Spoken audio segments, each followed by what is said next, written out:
अस्सलाम वालेकुम नाज़रीन, हमारे YouTube channel all in one MCQs पर खुश आमदीद। आज हम आपको अल्लामा इकबाल ओपन यूनिवर्सिटी में आई पार्ट टाइम ट्यूटर्स की जॉब्स के बारे में इंफॉर्मेशन देंगे। ये बहुत ही शानदार जॉब्स हैं जो कि आप घर में बैठकर बआसानी कर सकते हैं। अगर अभी तक आपने हमारा चैनल सब्सक्राइब नहीं किया तो बराए मेहरबानी हमारे चैनल को सब्सक्राइब करें और हर नए आने वाली सरकारी नौकरी के बारे में इंफॉर्मेशन हासिल करें और सरकारी नौकरी के मुतालिक MCQs भी हासिल करें। सबसे पहले हम रजिस्ट्रेशन के लिए एलिजिबिलिटी को देखते हैं। अगर तो आप मैट्रिक के ट्यूटर के लिए अप्लाई करना चाहते हैं तो आपकी कम से कम सेकंड डिवीज़न में मास्टर डिग्री होनी चाहिए। अगर आपकी थर्ड डिवीज़न हो तो आप ट्यूटरशिप के लिए अप्लाई नहीं कर सकते। एक्सपीरियंस सब पोस्ट के लिए सेम है तो इसकी इन्फॉर्मेशन मैं आपको थोड़ी देर में देता हूँ। अगर आप इंटरमीडिएट के ट्यूटर के लिए अप्लाई करना चाहते हैं तो आपकी सेकंड डिवीज़न रेलिवेंट सब्जेक्ट में होनी चाहिए। जैसा कि अगर आप FSc प्री इंजीनियरिंग के ट्यूटरशिप के लिए अप्लाई करते हैं तो आपकी कम से कम मास्टर डिग्री फिजिक्स केमिस्ट्री या बायोलॉजी में होनी चाहिए। या फिर अगर आप आर्ट्स में अप्लाई करते हैं तो आपकी डिग्री आर्ट्स के मुतालिक होनी चाहिए। अगर आप एसोसिएट डिग्री में अप्लाई करना चाहते हैं तो आपकी second class master degree associate degree के रेलिवेंट सब्जेक्ट के मुतालिक होनी चाहिए। अगर आप मास्टर्स या फिर BS फोर्स जो कि मास्टर के इक्विवेलेंट होता है उसमें अप्लाई करना चाहते हैं तो आपकी minimum second class master degree relevant subject में होनी चाहिए।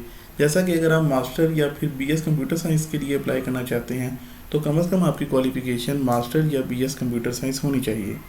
अगर आप B.Ed या फिर एसोसिएट डिप्लोमा के लिए अप्लाई करना चाहते हैं तो आपकी कम से कम सेकंड क्लास MA एजुकेशन की डिग्री होनी चाहिए या फिर आपने M.Ed किया हो। अगर आप PhD, MPhil या MS की किसी डिग्री के लिए ट्यूटरशिप के लिए अप्लाई करना चाहते हैं तो आपकी कम से कम PhD रेलिवेंट सब्जेक्ट में होनी चाहिए। जैसा कि अगर आप PhD कंप्यूटर साइंस या फिर MSc कंप्यूटर साइंस की ट्यूटरशिप के लिए अप्लाई करना चाहते हैं तो आपकी कम से कम PhD कंप्यूटर साइंस होनी चाहिए। अगर हम एक्सपीरियंस की बात करें तो उन्होंने यहाँ पर पोर्शंस बना दिए हैं।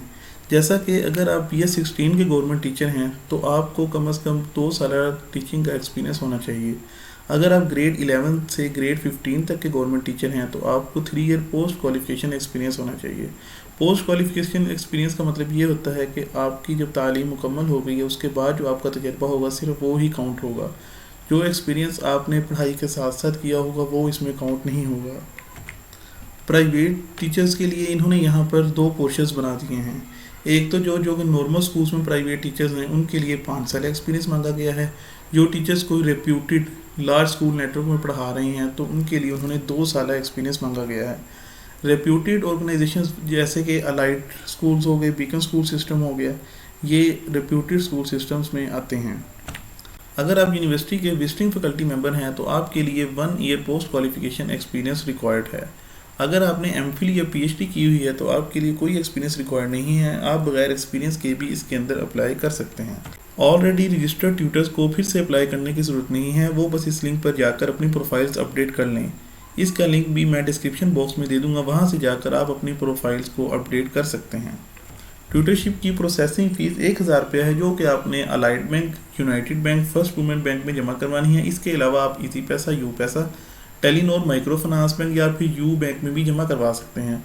उसकी डिपॉजिट स्लिप को आपने अपने पास संभाल कर रखना है और आपने इसको यूनिवर्सिटी या फिर मेन कैंपस में नहीं देना। तो चलें देखते हैं कि हम कैसे अप्लाई करके ट्यूटर के लिए रजिस्टर हो सकते हैं। तो सबसे पहले आपने इस वेबसाइट पर आ जाना है। इस वेबसाइट का लिंक मैंने डिस्क्रिप्शन बॉक्स में ऐड कर दिया है, आप वहां पर क्लिक करके इस वेबसाइट पर आ सकते हैं। तो सबसे पहले आपने जैसा कि यहाँ पर रजिस्टर एज ए ट्यूटर का बटन है तो आपने यहाँ पर क्लिक कर लेना है। यहाँ पर साइनअप का फॉर्म आ जाएगा, इस पर आपने अपनी डिटेल्स को ऐड करना है और साइनअप के बटन पर क्लिक करना है। तो अभी मैं अपनी डिटेल्स यहाँ पर ऐड करता हूँ।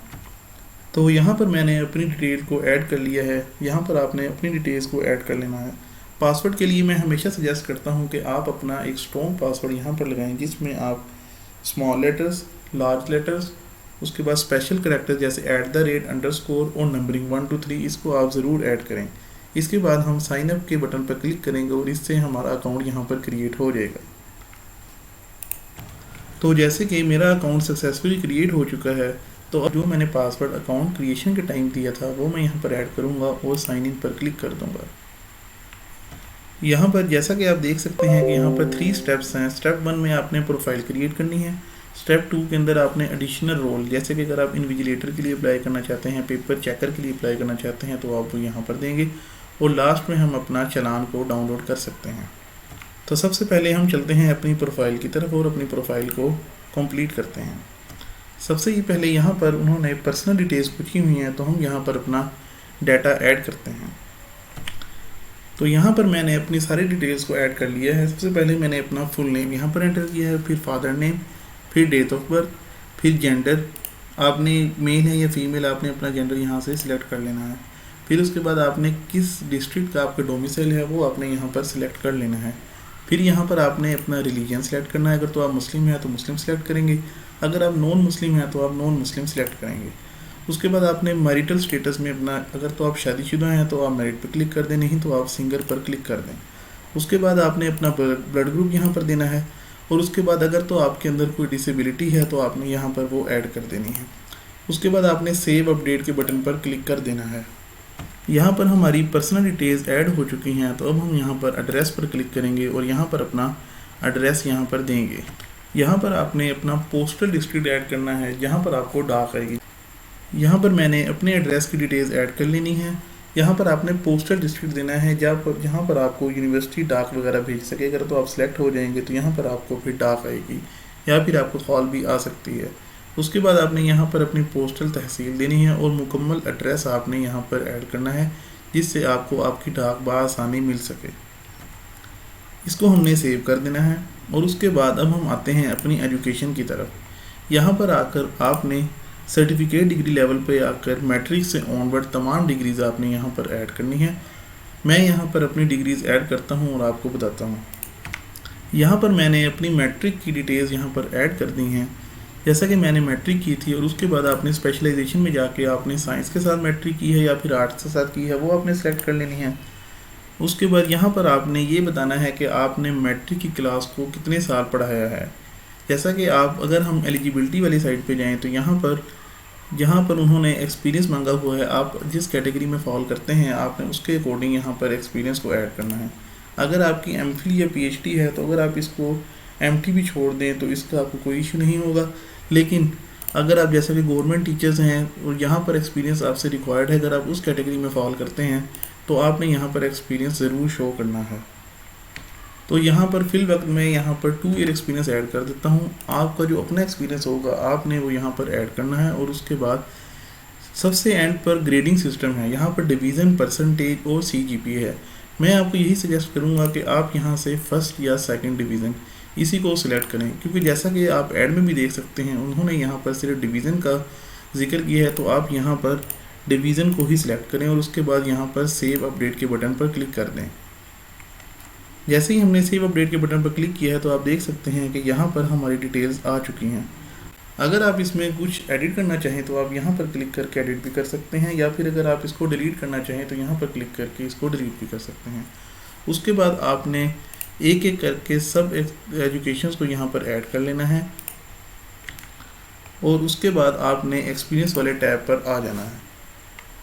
यहाँ पर आप आकर सबसे पहले आपने, अगर तो आपका टीचिंग एक्सपीरियंस है तो आपने वो लिखना है। तो जैसा कि हम ट्यूटरशिप के लिए अप्लाई कर रहे हैं तो मेरी सजेशन यही है कि आप इसके अंदर सिर्फ और सिर्फ अपना टीचिंग एक्सपीरियंस ही लिखें। उसके बाद आप यहाँ पर जिस स्कूल या कॉलेज या यूनिवर्सिटी के अंदर आपने टीचिंग की है तो आप उस यूनिवर्सिटी का नेम यहाँ पर लिखें।